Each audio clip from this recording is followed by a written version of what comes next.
and we can move on. All right, so we're talking about the global trends that is redefining HR practices, technology in the world, and of course, how that influences HR. Now, the world has changed as we know it, like I said. In this particular session, we're going to just look at, we've talked a little about me, we're going to look at these global trends, and we're going to talk about some of those strategic things we need to do to position ourselves. And then we'll go through some takeaways. Now, so I put this slide here just to give us an historic view as to how the world, how things have changed and what it used to be. In the 19 Okay, good. In the 17th century, mechanization started. And from there, we've seen a positive traction. We've seen the world move from that to mass production, to electricity. We've seen advancement in computer and electronics in the mid-90s, right? 1970s, we had the first computer. And of course, in the 2010s, we had the LOT network, the new cyber world came into being, and we had a lot of fiscal systems giving integration and platform to the world. In the 1920s now, in the 20s, in our current century, what are we seeing? We're seeing mass customization. We're seeing the evolution of robotics. We have seen the evolution of AI. We've seen the evolution of human intelligence and cognitive systems. We're seeing a collaboration of both sides working in the current world, and things are fast changing. 20 years ago, you and I cannot have this meeting like this. We have to be here in person. We have to do it together, but it's no longer happening that way. Things have changed, right? We're seeing that the things that humans were not able to do before because we're limited, all of those things have changed. So the world is changing as it is. Technology is rising. AI is the biggest, in recent times, is the biggest thing that is changing how we work. It's changing how we do things, and it's changing the global economy. Globalization, of course, happened. And of course, we saw the advent from an HR perspective. We saw the advent of GPHR, where we became more global in our orientation. We became more global in our approach, but all of this happened, and it looked like it was a slow movement. And then COVID hit. So from 2019, things have not just changed at an additional level. It changed at an exponential level. We started seeing how we can make, in recruitment processes, you find that, you can recruit a talent in India and you're in Canada. You can recruit a talent from Nigeria all the way from Sweden, and they're going to work effectively, right? We see that organizations start taking employee wellness very seriously. We see blockchain in security because, of course, cybersecurity, cyber fraud increased. We saw all of those things emerging. So the landscape of HR is evolving rapidly due to all of these changes we're seeing and these trends. So for us to really position ourselves, in the next few slides, we're going to deep dive. We'll deep dive into these changes specifically, and we'll see how we are positioning ourselves first as individuals and as an organization. So let's start with AI. But before I start with AI, let me share a little story. A few years ago, when I moved to Canada, maybe like 2 years after I moved to Canada, I started seeing all of these changes. We started seeing changes, of course. We started seeing a lot of automation. We started seeing things getting more process-oriented. And of course, there was a season where there was a lot of, it's not rumored, but a lot of talk about people losing their jobs. And then the concept of future of work came to being. And we started asking, what does the future of work look like? I asked myself, what does that future look like? Me, Molly, as an HR professional, what is the projection by experts for 2025? For 2020, what will be the things that will be critical and critical to the business owners, to the CEOs, critical to the global world, and that will position me as being relevant? I discovered 3 key concepts that was going to make us relevant as HR professionals in the world. The first is change management. Okay, and the second was big data, data analytics, right? That was a second critical factor that I realized was a key competency you need to have or to own to be relevant in the future. And the third one is very close to big data also, is talent management, analytics, right? And and all of this essentially is just to two things. As the world is changing, as the business lens is changing, as the strategy and approach is changing, the taste board of business owners, the taste board of what makes employee deliver ultimately was begin to change. And that simply implies that the competence we need to have as HR professionals to be relevant in that world had to change. So if you're not big on big data, helping the executives and strategic leaders make people decision not just on guesses, not just on assumption, but on strong data analytics. If you don't have those key competencies around change management, being able to help people transition and move, from current state to future state, you are not going to be relevant because HR is moving from transactional HR to more strategic HR, right? And so those were the three things I found, and that was why I started plugging myself, and AI, for instance, is not new in the world of HR. I'm sure we've heard even before we saw the craze of ChatGPT and all of that. We've heard about ATS, right? Automatic tracking systems. That's a form of AI detecting how your resume is and if it meets all the requirements. We saw that a lot of our payroll processes and systems is being automated. That's a form of AI. But it took in another dimension, right? And it became the full automation and integration started entering into HR in a way that we've never seen it before. And one of the people I respect most in the world of HR is David Green. He said automation will continue to refine the role of HR professionals, making it possible to automate the transactional side and free up time for greater strategic thinking. And I'm glad you and I are here because it means that we are aware of this reality. We are aware of the fact that everything that we do that is transactional, that is repeated, can be automated. And so a deep dive into these helps us truly understand what is really happening and how we can truly position ourselves. So AI showed up, and AI is really revolutionizing our industry. So for instance, in current world, all of our repeated stuff, processes, such as employee onboarding. Now, you can't take away the human element in our employee onboarding. You can't take that away. But you see, chatbot these days, somebody is chatbot is chatting with people as though it's a human being. It's one of the new things we're seeing. It's guiding through new hires on what steps to take, where next they should go to, what they need to do. In my organization, in Coca-Cola right now, there is from the beginning of the process, there are critical roles that of course people engage in, but from the beginning of the process, you're going to be chatting with a chatbot. In fact, some organizations don't have any customer service again. What they have right now that is similarly or is close to that is a high level of escalation process that eventually leads you to a human being. But all those processes, all your complaints, everything, you're going to be talking with a machine. And these are some of the changes we're seeing. We're seeing from a candidate perspective, from a recruitment perspective. I'm very well aware that Deloitte, my wife interviewed in Deloitte, and for the first 3 engagements, she didn't meet anyone. Excuse me. She sat down in front of a computer, did a video, sent a video to them, and it was evaluated. So you see that happening right now in this field of recruitment, where AI is the one defining who to escalate to the manager or not.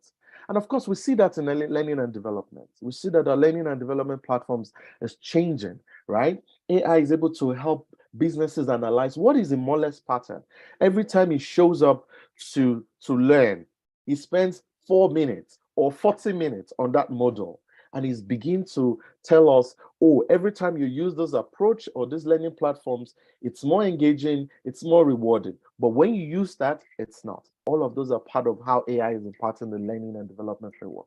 And of course, predictive analysis. I know for a fact that before now, PI has been something we've been using in HR. Even back in Nigeria, in Allogene, we use PI for some of our high-level recruitment, right? PI, even as that software, help us, analyze human beings their traits and qualities and how well they were aligned to a particular role. But now it's taken to another level, right? AI is able to say, based on certain pattern and certain data, an employee will likely go or leave the organization.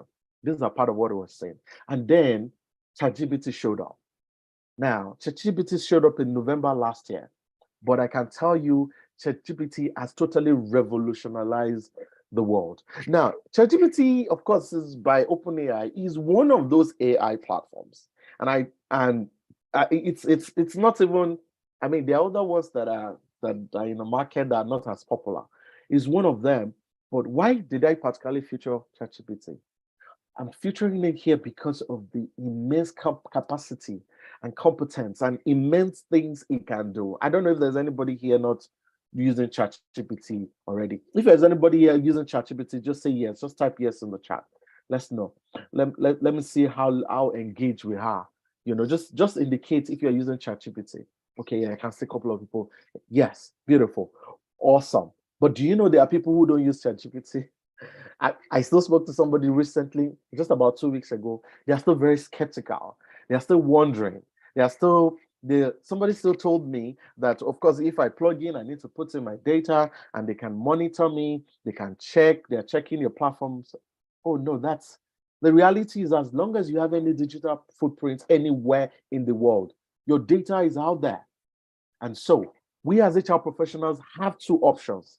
We either plug into this reality and see how we can maximize and how we can use it in a very legit way to optimize our processes, to make our processes more efficient, or we lose out. And of course, in the current world of technology, you totally lose out. So ChatGPT is here to stay. What are some of the areas ChatGPT is really changing the landscape? Now, of course, I know organizations who use it currently right now for their recruitment, their end-to-end recruitment process. Some people use it for their onboarding, of course, like AI can be used for that. Performance management and feedback process is used for that. Every time you put in your data, there's an organization here called Lululemon. That's what all their performance management systems is fully. Now they've transformed everything and it's just ChatGPT they're using. Every time you sit down with your line manager and you do your performance appraisal and you key in certain data, it does all the computing for you. And of course, it makes all the suggestions on performance improvements and areas you can improve on, right? ChatGPT is currently impacting diversity and inclusion strategies here in Canada. And of course, a big part of it's not. I mean, Canada is still coming up on some of those things, but countries like the US, like Sweden and Finland, they are leveraging on this full time already. HR analytics and data analytics and insights, it's a big part of what ChatGPT is revolutionizing in the HR industry. So these are some of the things. These are some of the realities we are seeing in the current day. How we work, how we do things. The aspect of our job that AI is influencing. Another key aspect that we're seeing, another technological advancement that we're seeing is data analytics. I told you big data is part of the future, and the future is here already. There's a paradigm shift in when it comes to data analytics. Now, data analytics allows us as HR professionals to play more strategic roles in the overall health of the organization, right? So this is not just about AI. This is about looking at, what are we doing in an organization? Now, I'd like to pause and explain this to us. We as professionals in organizations, as HR professionals, I tell people we have only one duty, one fundamental function as HR professionals. Now, we can become, at different points, some of us we're specialists. Some of us specialize in comms, some in L&D, some in labor, whatever it is. This is one primary thing we do as HR professionals. We put in systems, structures, and processes in place so that the organization wins in the marketplace. That's all we do. Either from our hiring, from our attracting talent, hiring talent, compensating talent, training talent, repositioning talent, evaluating talent, letting talents go, compensating them, whatever we do. The central core of what we do as HR professionals today is putting in all those systems, processes, structures in place so that the business wins in the marketplace. And look at it this way. If the business is struggling to win in the marketplace, or if the business is positioning itself to win in the marketplace. And the new trend, the new global trend is technological center. It means that we as HR professionals must be savvy in these new trends so that everything we are recommending, we are implementing, is aiding this concept of winning in the marketplace. And I mean, talent analytics is a big part of it, right? I mean, you're seeing 2 years ago, we saw the mass exodus of talents. After we came out of COVID-19, we heard about this, saw the concept of the great resignation. A lot of talents were migrating because things are changing, because the world of work is imparted by the gig economy, right? Because automation is happening at the speed of light. Because concepts like working from home is changing the landscape.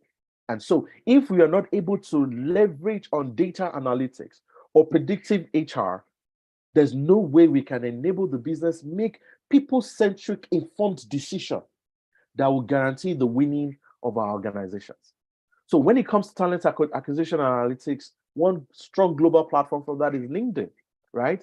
And of course, that platform is helping recruiters look at the trends. That's where you know what industry is really attracting talent. You get data around salary and pay. You get concept around why employees are leaving, and all of that is captured there. And of course, employee performance. That is also another critical aspect. Analyzing employee performance so that you can put some proactive actions in place. Before all we do is exit interview, but now we're also doing stay interview. And we're doing stay interviews because we want to continually analyze the feedback from our employees and know where they are so that we can better support them. And because without the employees, without the talents being optimized, there's no way the business will win in marketplace. And we're looking at, and in the same vein, you're looking at this predictive attrition model. There's certain clear indicators from an HR perspective that tells you that, of course, your employees are not engaged. We all do employee engagement surveys. Proper analytics of those surveys gives you an idea of the health of the organization, an idea of the health of the people. And of course, that helps you know that your attrition rate that seems to be going down is going to go down further if you don't do certain things. And of course, workforce planning, right? The external factors that is affecting, we call it the personal analysis. It really affects the health of the organization. It affects the business lines. And of course, as HR professionals, if we're able to use these tools to understand that, okay, this is happening, the gig economy is happening. Imole can do 3 jobs in 3 different zones, and he's one of your good talents. What do you do to reposition the organization in such a way that he wants to stay, right? We are seeing in doing our workforce planning, we have seen that China has opened the door for our talent, and of course, affordability has increased. And since affordability has increased, or since talents have the opportunity to get more pay, they are leaving our organization. What do we need to do? We need to be able to put all of this data together and analyze it effectively so that we can put in systems and processes in place for the organization to win in the marketplace. Another concept that is really changing, another technological that's changing our world is remote work. Adam Grant says that remote work isn't the future of work. It is present. Organizations that resist this trend will find themselves less competitive in terms of talent attraction and retention. Now we see when a job is posted online, they put it there, either remote, hybrid, or of course on site. Now, I know certain people who can never work fully on site again. It has to either be hybrid or it has to be remote work. Remote work, right now, the research shows that 32% of talents right now, because it kind of dropped, are working remotely and they are not going to change. I work hybrid. I go in twice in a week, and of course, 3 days I work from home, but I can choose to go to work if I want to. But this is the new reality. This is the new era, So we as HR professionals, we've seen that this is enabled by technological advancements, right? I am here in Canada and everybody's spread around the world from different places. What has enabled that? Technological advancement. And in the midst of this, from an attraction point and retention point, we have to see how we plug in. But more importantly, How do you have an employee in Bangladesh and still be able to build a culture and still be able to pass the organization's DNA to the employee and they still be able to represent you efficiently, even though they are working remotely? That is a question for HR. That's a question for HR professionals. How do we ensure the employees' well-being, even though we don't see them every day? How do we ensure that it's intact? It's still questions for HR, right? So this is another major trend that technological advancement has enabled, and it's our current reality, and that is remote work. So remote work is the new normal, right? The pandemic accelerated it. I remember very clearly in January of 2020, I was still discussing with my boss, and because I do part of my job, I do policies, I design policies and work on certain strategic document. And we're still talking about the fact that please, can I be working once in a month? Once it was initially once in a month, but because I had so many deliverables that if I'm there in the person in the office, I'm not able to deliver efficiently. We started talking about once in a week, and we were still going back and forth in January of 2020. By April of 2020, all of us were working from home. That is the new reality, right? So that gave birth to, well, maybe I won't use the word gave birth to. That's elevated platforms like Zoom and Teams and Google Meet. Why? Because virtual meetings and conferences is a new reality. People pay thousands of dollars to attend conferences from their home because, I mean, of course, it's not totally the same experience, but a similar, a near to experience can still be given when you leverage and maximize technology. And HR professionals, that's something that we have to grapple with. And some organizations, some persons are grappling with it better than the other. But that's a reality. Another part of this new remote work is the project management and collaboration tools. There's a lot of tools out there. And for my class, I mean, there are tools that we use and we engage. I have colleagues all around the world, and we meet and collaborate and deliver as though we are together, right? And that is something that technology is enabling. One critical question you need to ask yourself is my organization positioned and ready for this? If we're into it already, are we maximizing on leveraging on it? And if we're not, what is stopping us from doing it, right? If we choose to do it, what are the critical HR aspects that we need to understand and we need to put in place to ensure that the business is winning in this new terrain? The other part is virtual onboarding. I was onboarded in my new job virtually. I mean, a whole lot of all the things I did was online because of COVID. But that has come to stay. That has come to stay. Most of the onboarding process right now, especially when the employee is not within the country, it's all online. And and like I said earlier on, how do we create an experience for them? How do we transfer our DNA? How do we ensure that our programs is well tailored to the current realities? And then, of course, digital well-being, right? The truth about it is the world is changing as we know it. And I'm going to go a bit into the wellness aspect of it, right? Because after COVID, we saw a high level of mental health related crisis in the world. And the workplace, I mean, that was part of things that led to the great resignation. And the workplace is not totally out of it.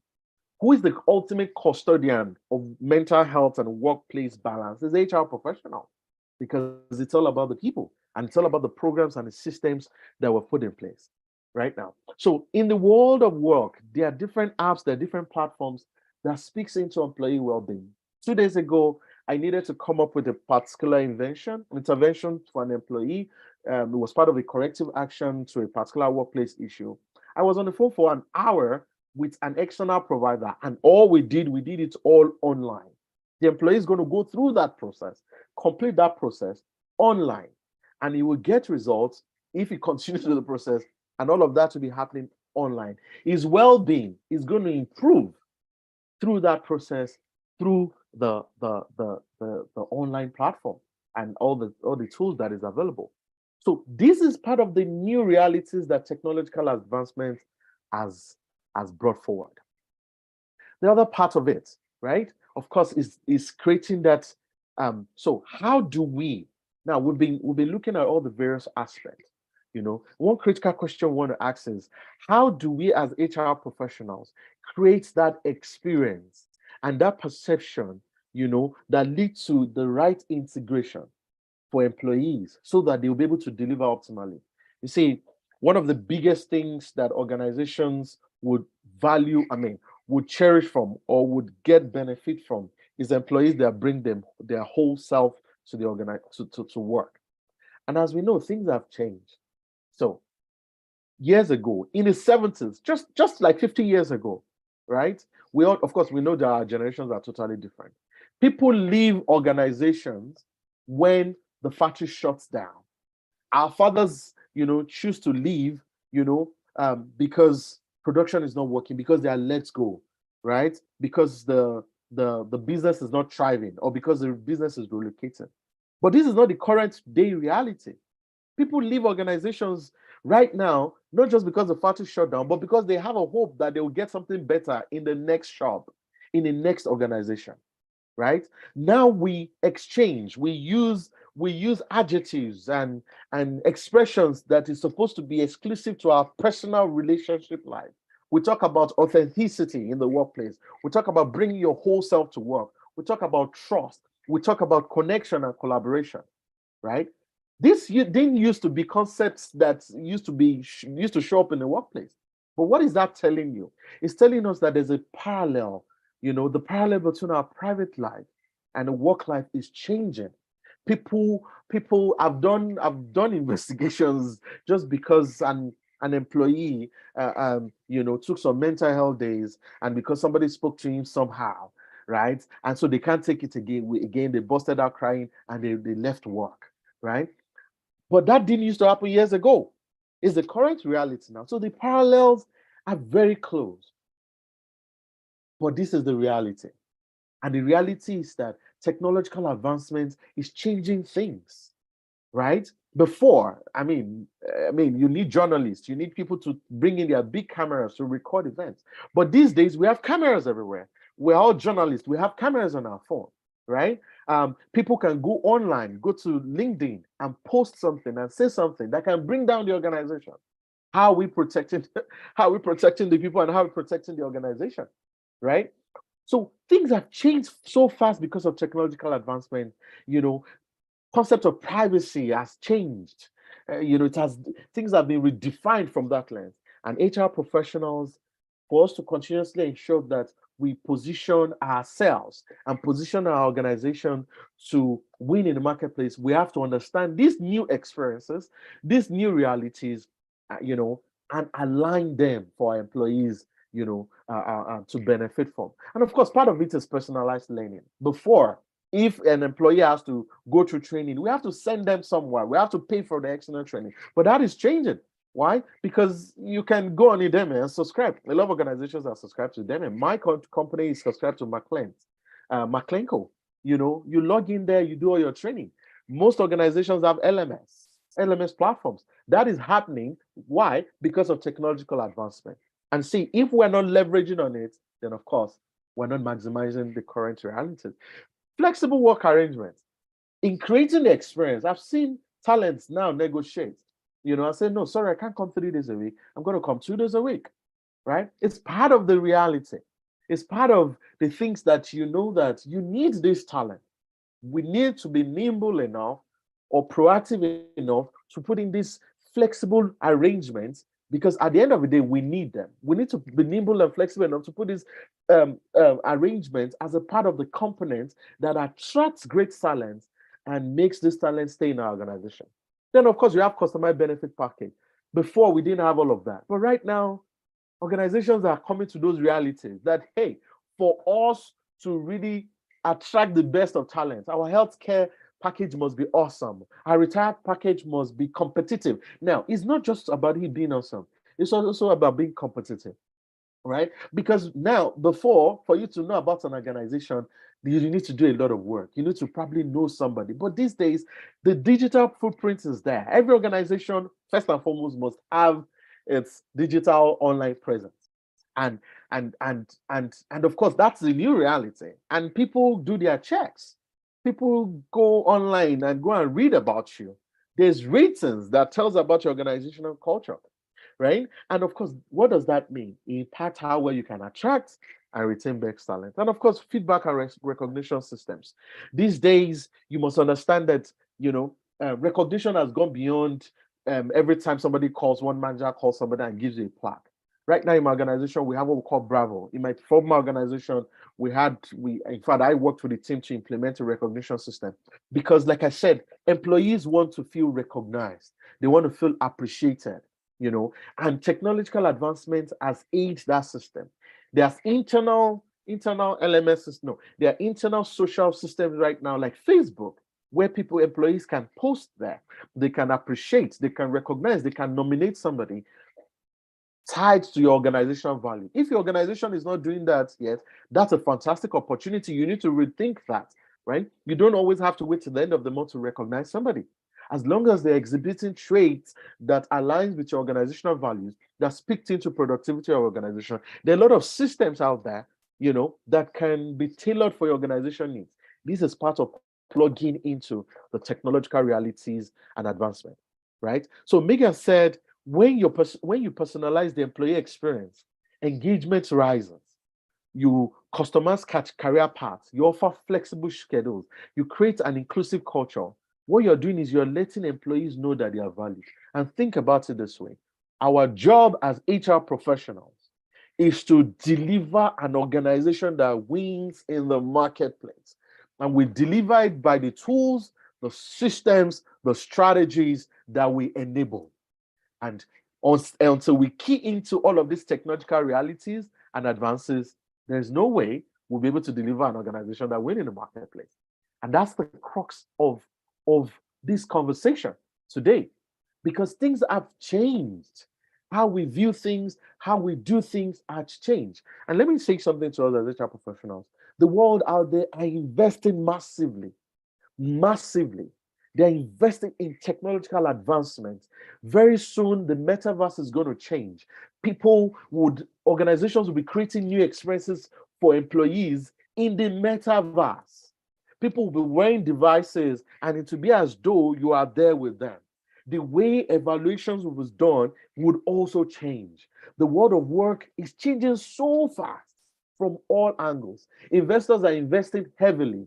They're investing in metaverse, they're investing in AI, they're investing in many things that is being enabled by technological advancement. Robotics, the researchers showed that by 2030, right?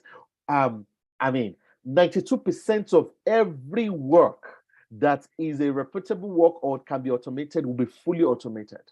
Every work that can be automated will be fully automated. And we're seeing it already. You go to Walmart here, in the cashier points, there's nobody there. It's all machines. That's part of automation, right?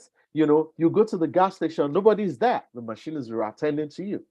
There are some stores in London and the US, you enter there, nobody is there at all. As you enter, the Amazon stores. As you enter into those stores, what is happening is that already your footprint, your iris, the camera picks it, there's camera everywhere. It picks you, it recognizes you. We are almost turning to digital element. It recognizes you and you can do transaction.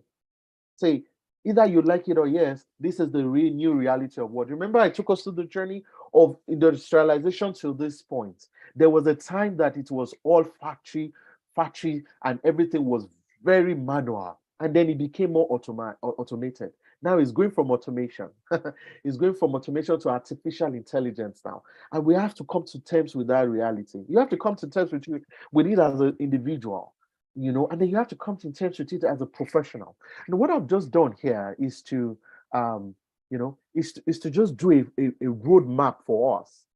Being HR professionals in the modern era requires these dynamic skill sets, that includes technological literacy, data analytics, and the ability to foster collaboration and personalize employee experience. That is the core of our job. Personalize employee experience and embrace continuous learning. So what have I put as action plan? The first step is embrace technological literacy. As HR professionals, we have to equip ourselves, with the knowledge and skills that is related to HR technology. You must know about ERPs, right? You must know about LMS.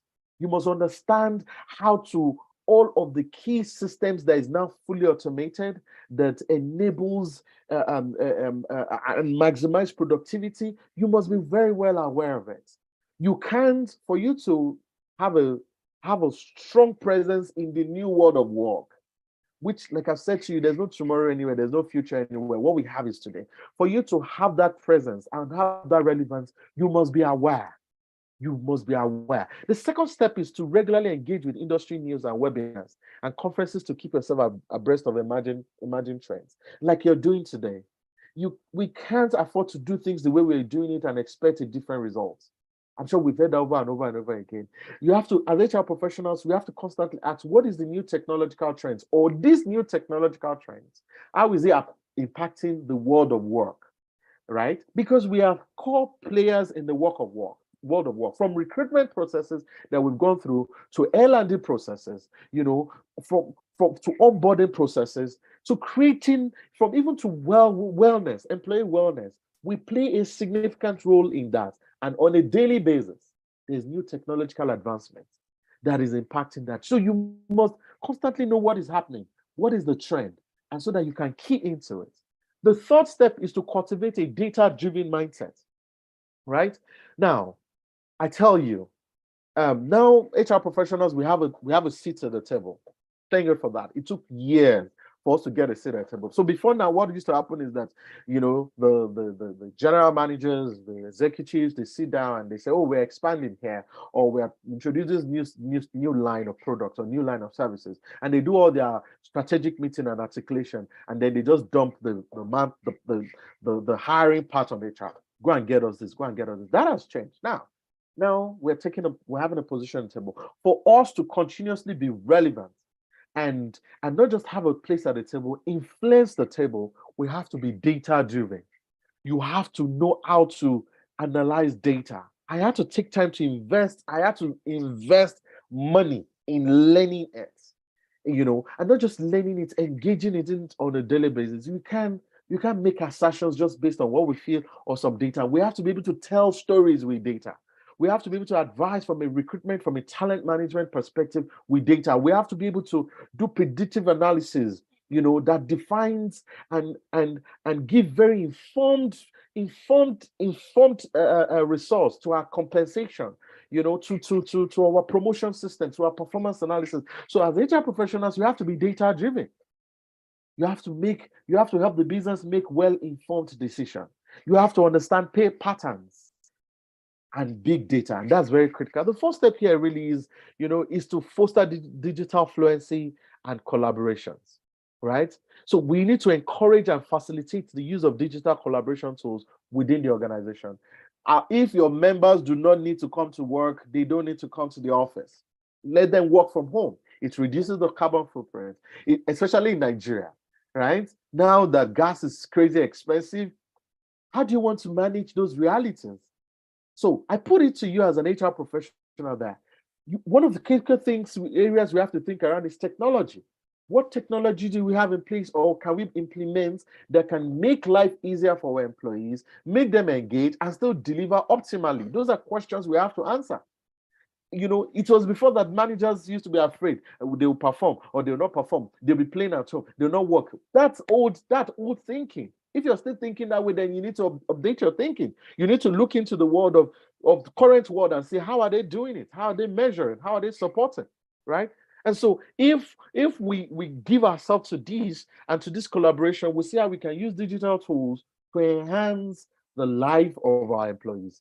And of course, we have to champion employee experience and personalization, right? Employee experience is the ultimate. If employees stay where they are celebrated, where they are appreciated, employees stay where they have an experience that is not easy to come about. Employees want to go there. They want to bring their whole self to work. While employees are human beings dealing with multiple realities out there, but we as HR professionals can put stuffs in place. My company, for instance, has an allocation of $5,000 for each employee when it comes to mental health or every support around EAP. What is your organization doing? Right? How are they leveraging on these current realities? If your boss says, oh, it's expensive for us to invest in this training, expensive for us to invest in that technology, it probably means you're not doing your your analysis properly. You're not looking at the data well. It probably means you're not telling the right story with the right data. It probably means that your organization is either not well aligned to the new technological advances and the reality of the world. Because if they are, you know that every dime you're spending, it's an investment that ultimately ties into productivity and ties into success for the organization. So we have to champion this. We have to champion these HR practices that meets the diverse needs of our employees. We have to keep ourselves abreast in it continuously, right? You're in Nigeria, you're not limited. You are, I mean, and I tell people, see, HR practices, HR is global practice, right? HR is HR everywhere. HR is the same. Global press practice is the same. The same way as in Arabia, is the same in Sweden, in Nigeria. I mean, you'd be amazed that I got here and I worked in some places. Some of the advancement we had back home, some of them don't have here. So sometimes we don't over elaborate and over praise them like the Western world is all it. No, no, no, no. HR global practices is the same everywhere. But I tell you what is different: context and culture. Context and culture. That's the only thing that is different between HR practices around the world. So if you're an expert HR here, you're a global HR here, you know, you're not competing with your local champions, you're competing with HR around the world. And your competition is really, how do we optimize? How do I position myself, position my organization, and optimize so that talent will be continually delivered to the organization what we are designed to what we're expected to deliver. That's a critical question we have to ask ourselves. And then the conclusion here, you know, and key takeaways, you know, I've summarized it in this way. The first thing first is really embrace the technological revolution in HR.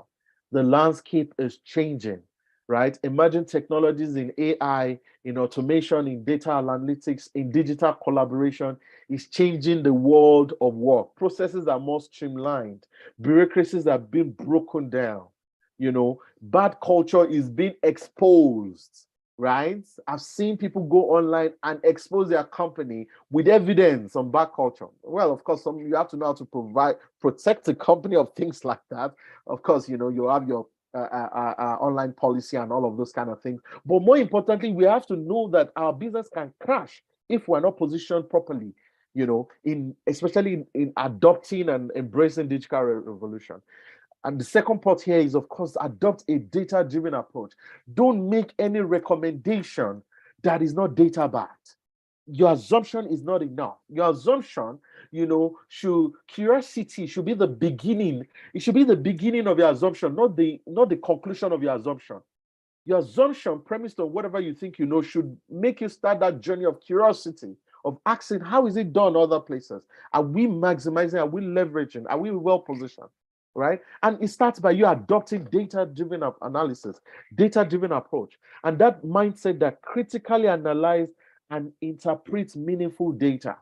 You know, that's important. Then remote work is here to stay. I kind of flogged that. I kind of emphasized that you have to look at your business critically. Do you have competitors in the same industry, same business, same economic this thing, and that they've adopted remote work, or they have an hybrid work? If they do, then don't say that your guy will not agree. No, there's nothing like that. Go and get the facts and data and tell the story. It's important. Then, of course, personalized employee experience. This is very important. Employees stays where they are appreciated, where they are motivated. It's before that you know that, oh, okay, they don't have any option. They will go. They will not go. They don't have. These days, they have options. And I know the landscape is changing because there's a mass exodus, right? Talents, brain drain is happening in some industry. How do you want to keep the rest, right? Some is not within our control, but some is within your control. And please, let me tell you, my brothers and sisters, it's not just about Nigeria. It's happening everywhere. And that's important. The fourth one here is really continuous learning. The fifth one is continuous learning and adaptation. It is important that we keep learning. See, I challenge myself every year. I must learn something. And how do I know I'm learning? I know I'm learning when my mindset is changing. I know I'm learning when I'm deliberate about investing in myself. Every year I make a conscious effort to invest in my learning. Every year I make a conscious effort to invest in one way or the other. And sometimes some people say, oh, boy, you are reading too much, you're spending. That's okay. That's me. It's a differentiating factor. It affects my thinking. It affects my positioning. On a regular basis, I get offers. Places I was begging to apply 5 years ago. I had them knocking. Hey, would you join us? Would you join us? Now I think I'm in a place where I'm making my choice. Why? Because I'm investing in myself. Let me break something. Let me break a mindset that a lot of us have. And that concept of job security. My brothers and sisters, that concept is a mirage. There's nothing like job security. In a current world of technological advancement, you have to make sure that you are the product, a product that is sellable. My question to you is, would you buy you? And that's a challenge somebody. Would you buy you? Would you invest in you? If you want to employ somebody, would you be somebody you'll be interested in bringing on board? And that's a challenge we have to give ourselves. As long as you're not 70, I mean, even 70-year-old people are still reinventing themselves. And so what that means is we have to invest in continuous learning and adaptation, right? We have to constantly engage, be deliberate about it. The world. So a couple of years ago, I was in one seminar, they were talking about the world moving every 2 years. Information is happening every 2 years, is revolving every 2 years. My brothers and sisters, that was before. Now, it's at the speed of light.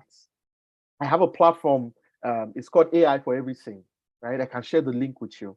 On a daily basis, somebody is designing a new process, a new systems, a new tool to make work easy, to change the way the things are done. And see, people are shaping culture. Are we shaping culture in our own space? Culture is embellished in 4 key areas: how we live, how we love, how we buy, how we die. If you're not playing in that industry, or you are not aligned to an organization playing in that industry, you need to rethink, right? Because how we love culture is changing. 20 years ago, nobody does online dating, but now it's a multi-billion-dollar industry. Technological advancement has changed it. You know, how we live, in fact, how we die, how we fly, how we learn. So you must know that the world is not waiting for you. Technological advancement is changing fast, and we have to be aligned to it. The last part is to champion employee-centric policy. At the core of our job, I'll say to you and over, if you forget everything, don't forget this. Our job is to put in all the systems, process, and strategy in place so that the organization win in the marketplace. That is the bottom line. And the organization will win in the marketplace not by the machines, not by the technologies, not by the tools, but by the people. And it will win by us enabling, maximizing all of this such that the people come to work with their whole self, right? We protect them with the right policy. We create the right culture, a right enabling environment for them to give their best, for them to bring their whole self so that the business win. And every time we're doing that, we're aiding the essence of our job as HR professionals, right? And every time we do that, the business wins in the marketplace. And every time the business wins, we win as individuals. We win as professionals. At the end of the day, nobody is indispensable. Oh, but you and I know that some talents are, before you let them go, it will be hard. Why? Because of what they bring to the table. And in the world of HR, in the world of technological advancement, things have changed significantly. And the only way we can keep winning as individuals and HR professionals, helping the business win, is for us to align to this reality and keep positioning ourselves for what has come to stay, the future that is now. Thank you. Come to the end of my presentation. I think the session we have now is questions or comments. Thank you. This is so wonderful. This is wonderful. Thank you so much, Mr. Emon.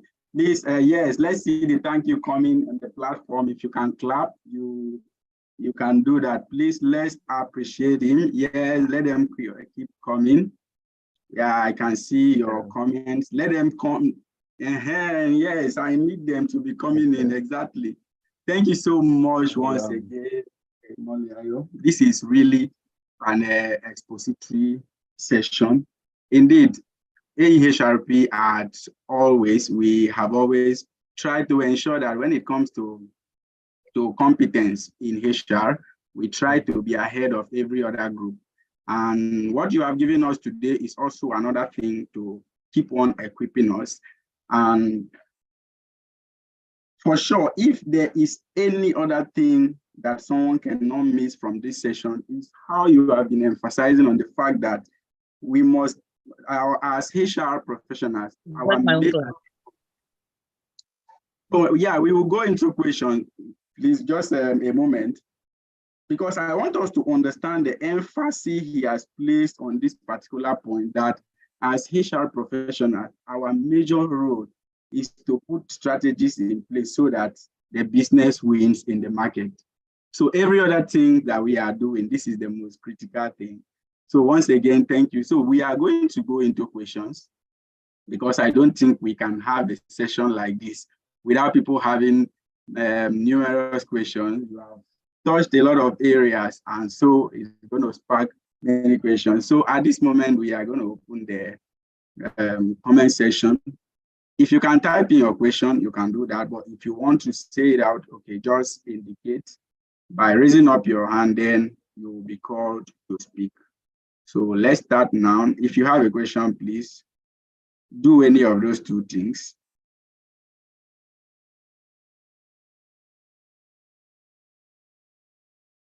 You can type on the comment box, or you please check the chat box. There are some questions there. Yes, I'm going through the chat box now.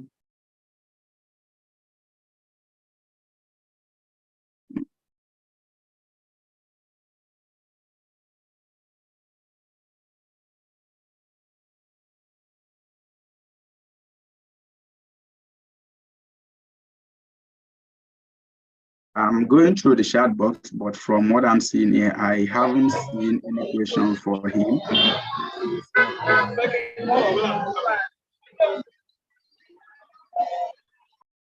Okay, the only question I can see here for now is, please, how is the LinkedIn Insight Analytics used?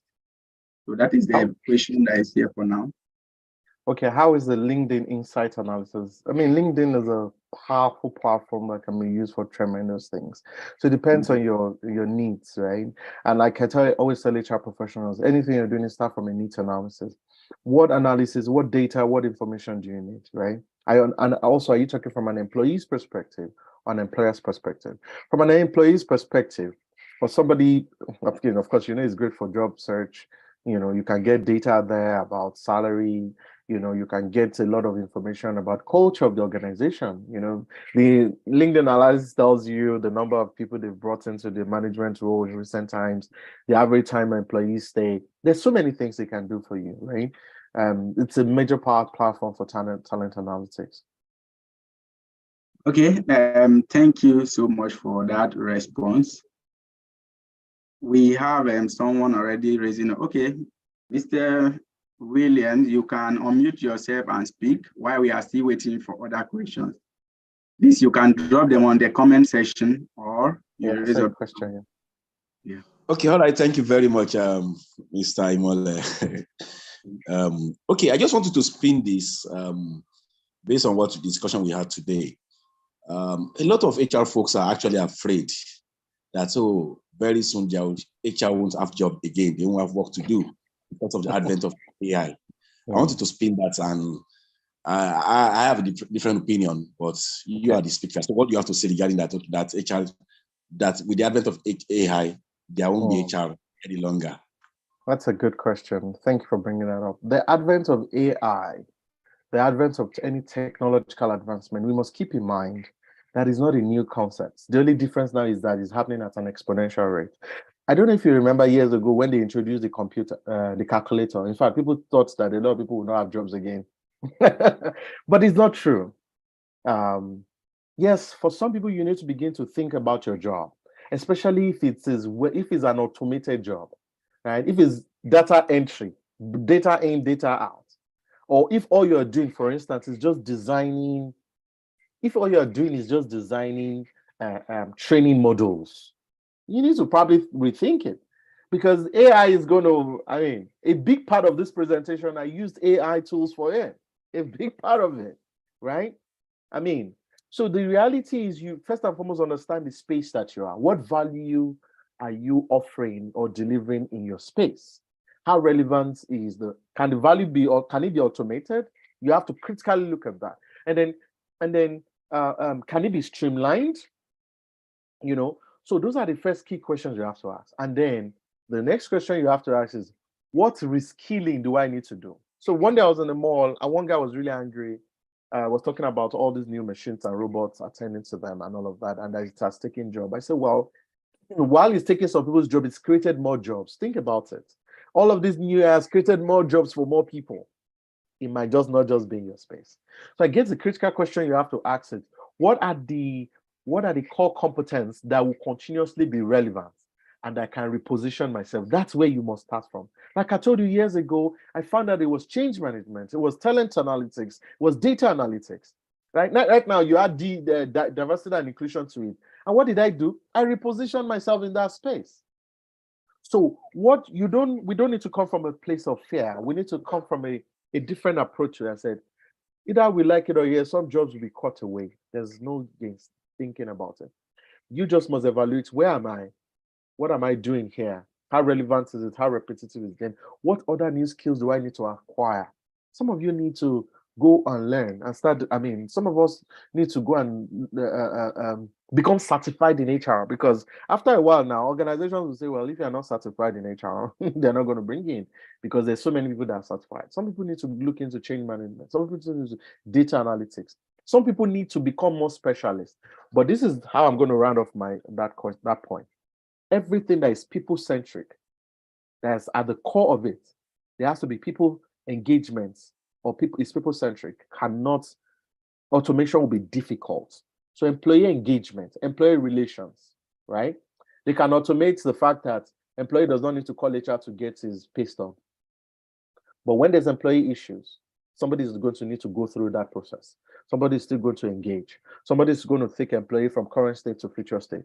Somebody is still going to appraise them, not analyze the appraisal.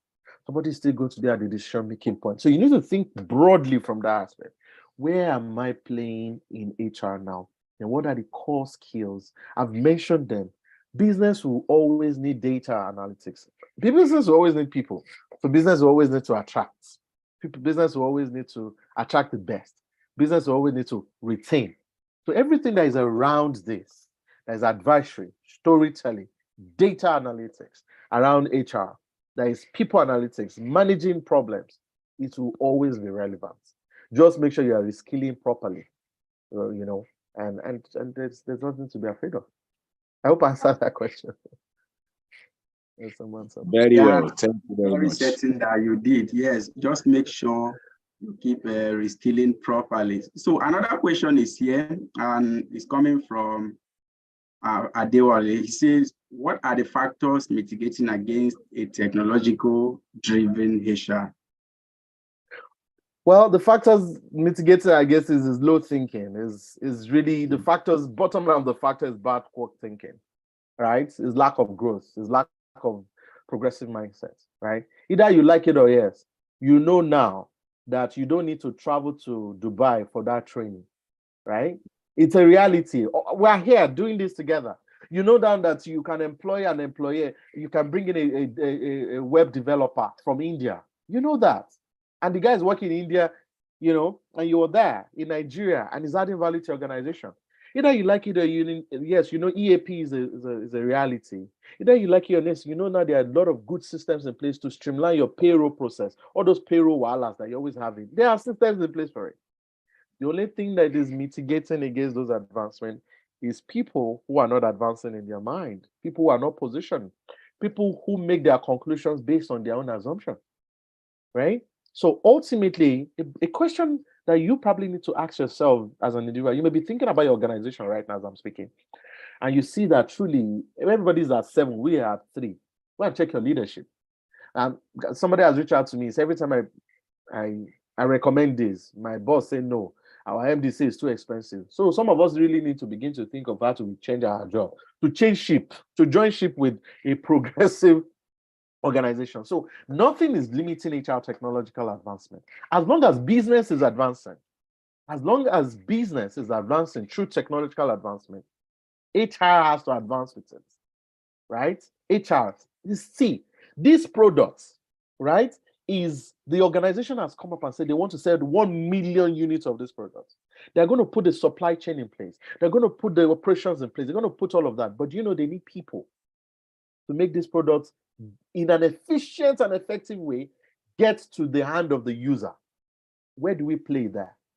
You need to know how we'll play in such that they will achieve this. And the key playing is around people and the process around people so that if people can show up to work to produce this, they can ship, they can package it, they can ship it, and get it to the hand of the producer in the most efficient way.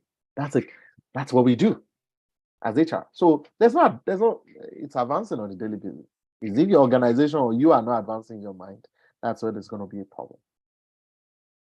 Wow, thank you so much once again for that response. Before we go to Emo that has already raised his hand, we have another question. I say, other than being a certified data analyst, what specific training can you advise to at least for a basic knowledge of data analysis? Well, for specifically for data analysis, there are core competencies that you need to get from training, right? There are people who know how to look at the data in a different way, who have mastered in the data, they've crunched it, and they know what to look for. They can skew the data. So first things first is really start from that point. And the second thing is know that data is about storytelling. See, nobody is ready to see all those plenty pie charts and plenty numbers and all of that. So people are tired of it. It's about storytelling. So ultimately, if you're a good storyteller, or you're aspiring to be a good storyteller, position yourself to be a storyteller, what you're doing is infusing the data into it. So you sit in front of the manager and say, in the last 6 months, in the last 12 months, 24% of our employees, we've had 24% of attrition. 14% of it is voluntary, right? And out of that 14%, 2% of that is based on, or 12% of that is based on our salary, our compensation, another 7% is based on our cultural, and you are telling your story with the data and you're substantiating it and then tying it to the cocoa.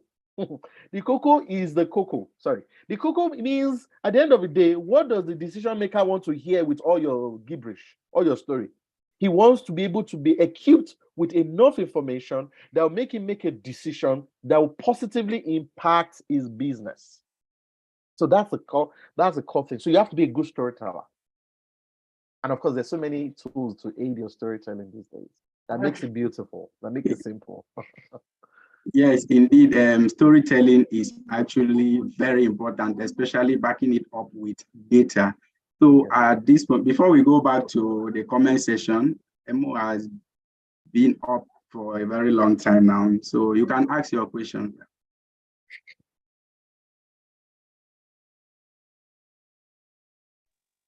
It's most sweet, not Emo, most sweet. Okay, most sweet. Okay, you can go on there. Most sweet. I hope. I was afraid though, if AI has taken over my name to change it to Emo. Thank you. Thank you, moderator. You're doing a good job. And thank you to our facilitator. Imole Ayo is a very, very, very, very, very, very, let me not overemphasize it, important person to our world of HR here in Canada and globally. I don't have a question per se, but I can't be on this call and not chip in some things. Thank you for doing justice to the topic. I must say that from my own angle, one of my take-home is that I should keep updating myself and work with a data-driven mindset, even as a mother, and I'm trying to convince my partner that, oh, we need to up the upkeep money. I can do it with data to say that in the last 6 months, we have used so an amount of dollars, and this is what we have gotten. The children are doing well. However, you can see that they are lacking in the sight of their hair is not growing because we have not invested enough money in shampoo. And so it doesn't have to be on HR alone, I must say. And secondly, I also want to say, when we are talking about LinkedIn and all of those things we can do with LinkedIn analysis and all of that, please, let's be guided. You can't do it with the regular LinkedIn subscription if you are just a free user. So we cannot optimize the value in things that we use if we don't subscribe. LinkedIn has made it welcoming for everybody, but you will see that sometimes you see a job and it says interact with the job posters or with the people who have advertised, and you are trying to interact, it says go on premium.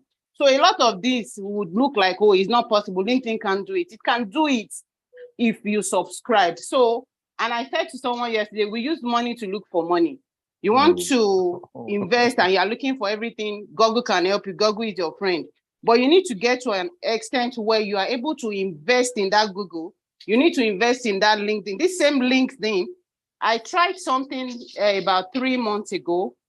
I was given a free subscription for premium, like try premium for free for 1 month. And they are actually trying to market me. And I went on LinkedIn and I clicked on that premium. I had free 30 days.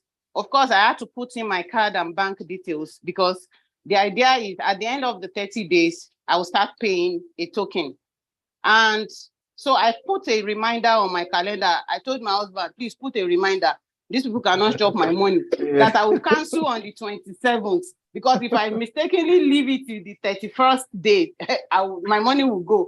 What am I trying to say? In that 30 days, I was able to, the kind of job that was coming to me, like you qualify for this role.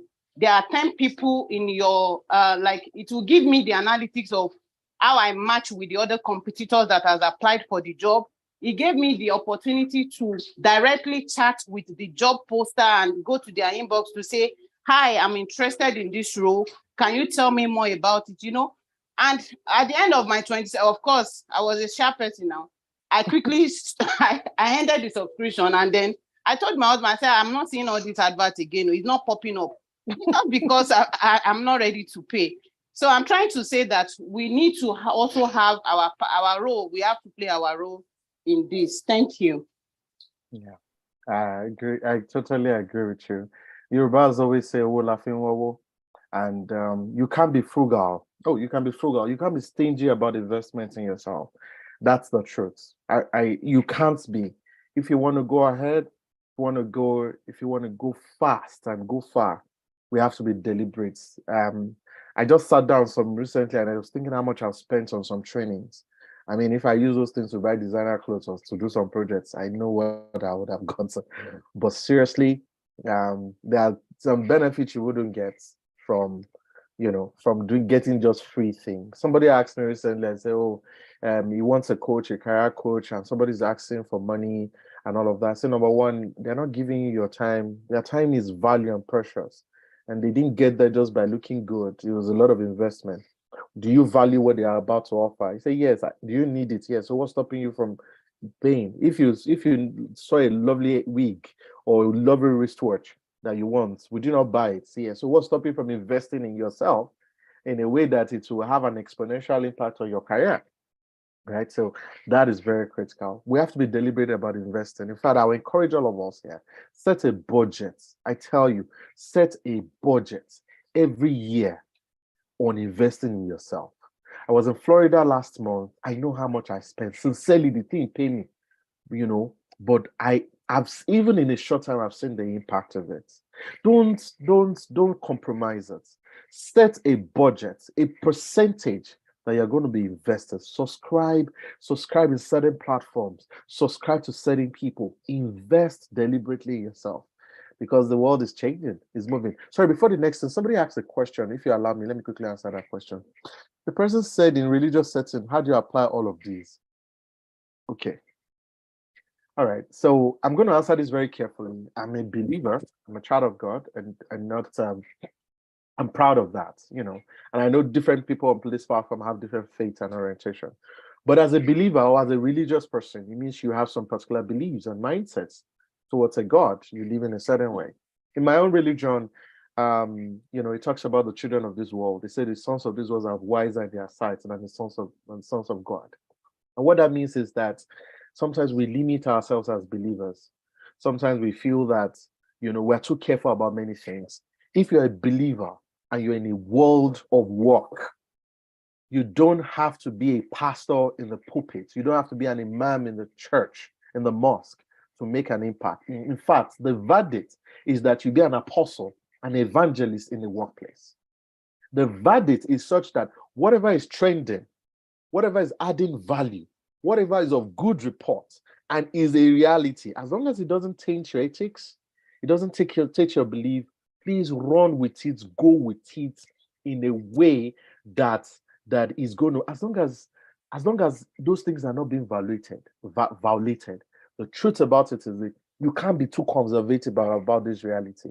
The reality right now is that technology and AI is taking over, right?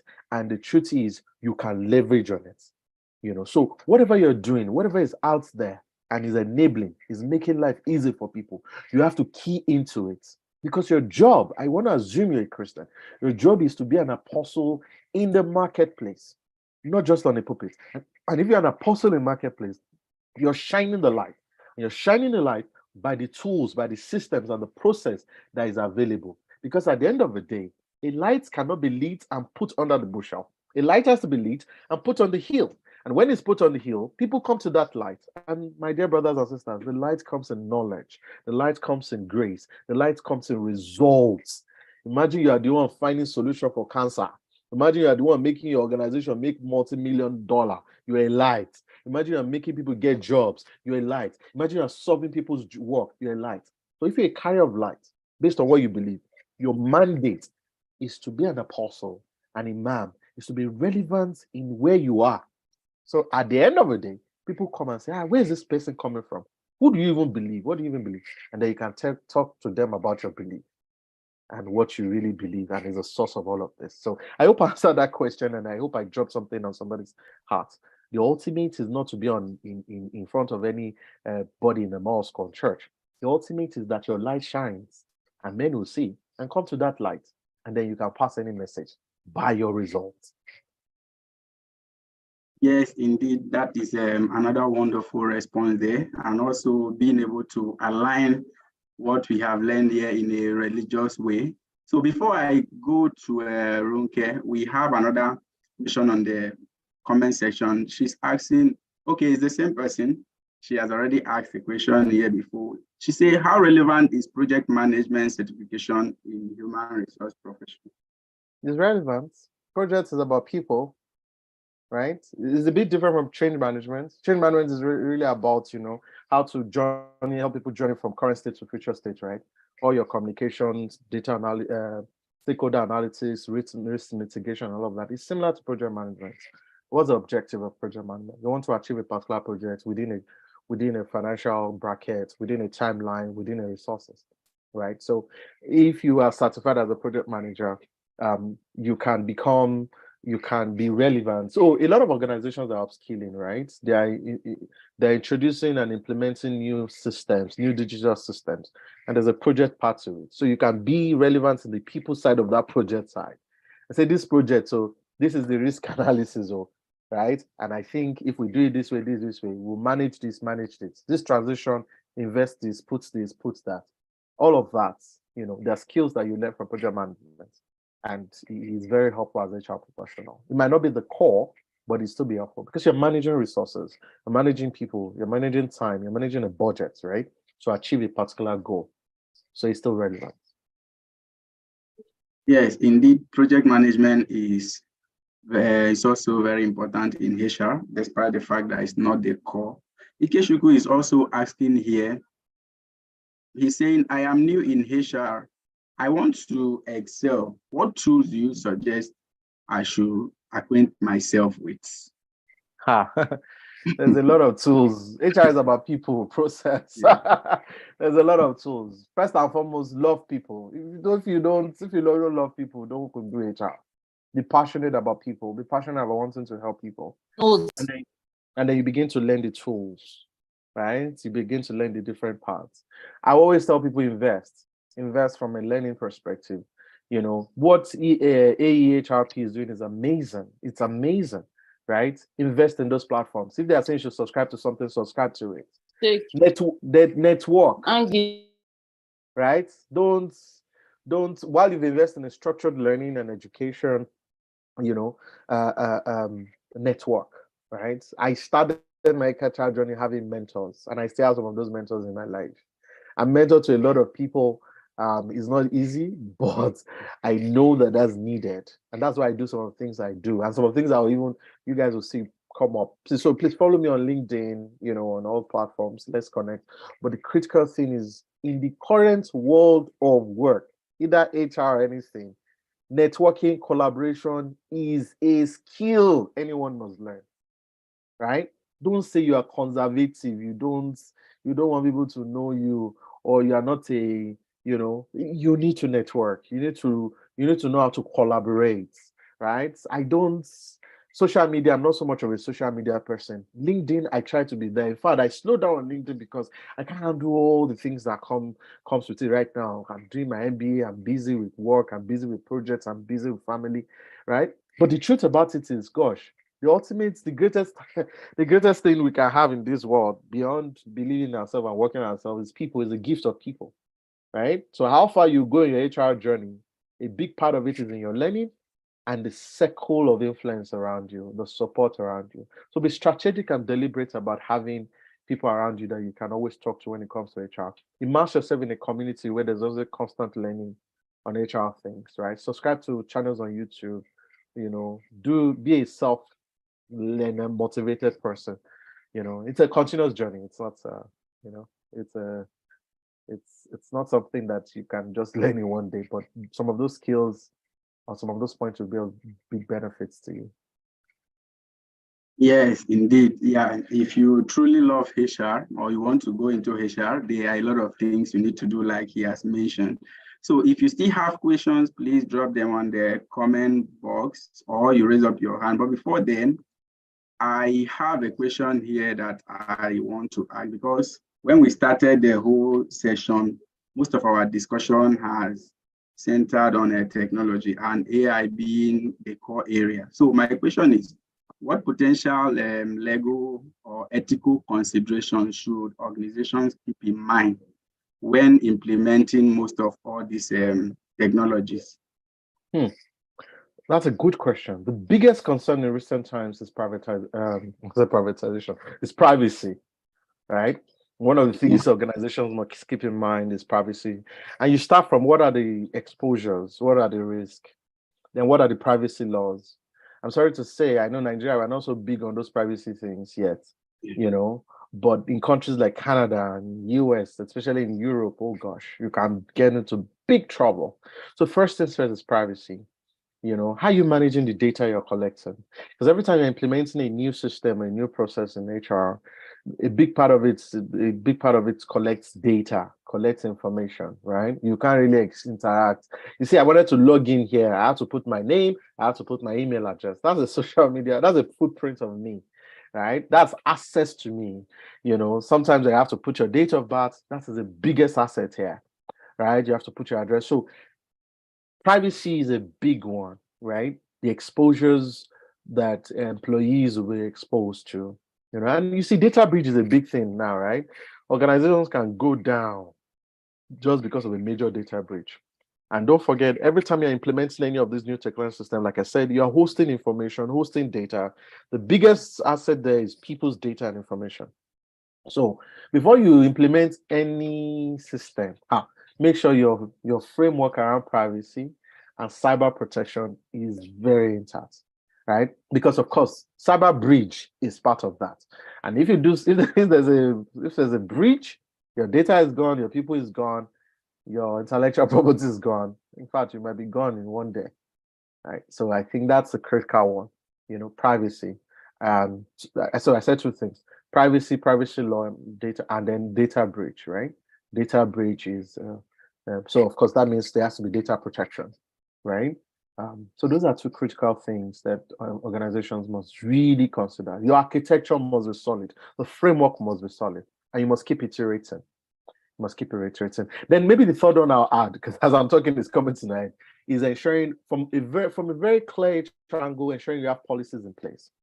Right? So for instance, we all have online policy or social media policy. I hope your organization has, so that people don't just go online on your platform and post nonsense, right? Or post things that's going to really put you in trouble.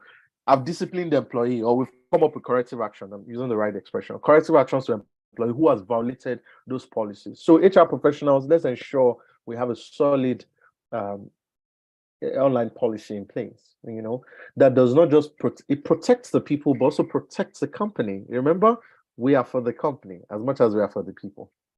So this is very important. I hope I answered your question, sir. Yes, very well. You really did justice to it, because we understand that as we keep maybe embracing technology, there are definitely going to be some ethical issues that organizations will later have to face. So that is why I have to bring that in. So thank you so much for the response. So I'm still checking the chat box to see if we have some other questions before we call it a wrap. But for now, we don't. Okay, while we are waiting, I think there is one area I may want you to just elaborate more, just at least for a few minutes, or on the issue of a blockchain. Yes, blockchain, because some organizations now find it difficult really following up on a background check. So how can we make use of blockchain when it comes to background check and so on? All right, so I'm going to say to you that that's a very technical question. I'll tell you the areas and the aspects I know is relevant. But when you begin to go into blockchain, is a platform, is a system, is a tool, right? The way you have Bitcoin now, right? They're using blockchain technology. The way you have, like you said, background security check. In fact, even some organizations, they're using blockchain technology, for their payroll now, right? So ensuring that they are paying the right people and all of that. So those are those tools. I mean, those are systems in place that further helps protect, right? So maybe we will not so much concern ourselves with that concept of blockchain, because you can't, as an HR professional, right? What you concern yourself about is, what is the tool that is out? Is blockchain, I know that Pfizer, for now, I read recently, Pfizer, they use blockchain tool technology for their payroll, for their comp system, and it's helped them save a lot of money, So I guess where you start from is, me as an HR pro, it depends on how strategic I am or where I'm sitting. What is the tool right now? Is it blockchain? Is it EAP? Whatever it is, right? We deep dive into it to ensure that it is the right tool and it is needed from our organization. Remember, we don't do anything without starting from a needs analysis point, right? We do a needs analysis and we want to tailor ourselves with what is relevant to the market. So then once we have done all the research and we are sure that this is the next thing to do, it aligns with where we are going, our culture, our value, the finance and all of that, then of course you want to bring in the core experts, through your RFPs. You want to bring in the core experts into the house, then you now have some very technical conversation with those people to help you. So if you say, Imole, should we implement blockchain? So I won't be able to answer that question. But I hear, I see, I read, I know that, it looks like, but then you now want to ask that, okay, do we even have the capacity and the funds? Let me tell you a short story. I want to start a business. One aspect of business, what I want to use is really AI. And I want to do it in such a way that is solid, in such a way that is protected, in such a way that is competitive. By the time I start digging into it, I need $500,000 to get the kind of result I want, right? So, right? So you want to, so sometimes, then I mentioned this to talk about scalability. Sometimes you have to look at where your organization is, how you're playing, where you desire to play, and where you're going to. There are some investments that you might not even be able to afford right now. So seriously, don't talk to your boss about it right now as a pending issue, because you guys don't even, there's no way you have the funds and capacity for that. But you can scale it. You can scale it. You can look at the ones that is applicable, and then you can begin to go in that line. Thank you so much, Mr. Imole. It's been a very wonderful time having you here. Just like every other person, I know you have done very wonderful in the delivery. So at this moment, I will call in our head in learning and development. Okay, Mr. William is going to handle that by himself. So at least to say one or two things to you, and also give us an announcement based on our current running programs that are coming up, and maybe some other announcement regarding the conference, which is also fast approaching, before we can round up. Once again, thank you so much, Mr. Muller. Mr. William, you have the floor. Yes, thank you very, very much. What else do I say? For you to have actually given us almost 2 hours of your time today, that's one. And I as someone that have an understanding of what it takes, it must also have taken you some time for you to put together the slides. So I'm so sure that if you have to pay for this, I don't know, by the time we convert Naira here to dollars, it's going to be. So what I'm saying in essence is that we're not taking it for granted. Yeah. I could see that one of the kids has come to say, "Daddy, we've done." I could see that somebody has come to you say, "Daddy, what's happening?" So, yes, it's fine, and we want to say thank you very much. We really appreciate you. I could remember when we were trying to put this together, meeting, we have to meet, and considering the time difference between here and Canada, and you've been so amazing and awesome. Thank you so much for your time. We appreciate you, and we can't thank you enough. And you have shown us that you are really an apostle in the delivery. Thank you very much. As you were going ahead, I'm looking at comments for people that are in Canada, members in Canada here, and they are saying a lot of magnificent things about you. We appreciate you for that. We have a slogan that the reward of good work is small work. So we are Oliver Twist. So don't mind us. In the future, which is not too far, we can say, oh, please, we would like you to come and talk to us. Thank you very much for your time and the value you have done to us. God bless you. Amen. Thank you so much. I'll be taking my leave now. But really, I just dropped my my LinkedIn. I saw that it was posted there. I just recopied and put it there. Please feel free to follow me. To send me a request. I will connect. What you guys are doing here is a lot of work. What you guys are doing is also creating a platform and preparing people for the good one and preparing the generation. So, and I also know that many of you do it as volunteers. So I want to say thank you. God bless you. As somebody who knows the impact of it and what it takes from people, it's not a joke. I mean, I lead a community here, so I know it's not a joke. So thank you very much for doing what you do. And thank you for giving me this opportunity. I myself do not take it for granted. It's an opportunity to impact, and I'm grateful for it. So thank you, and God bless every one of you. Have a wonderful, wonderful time. Like I said, please feel free to connect. We can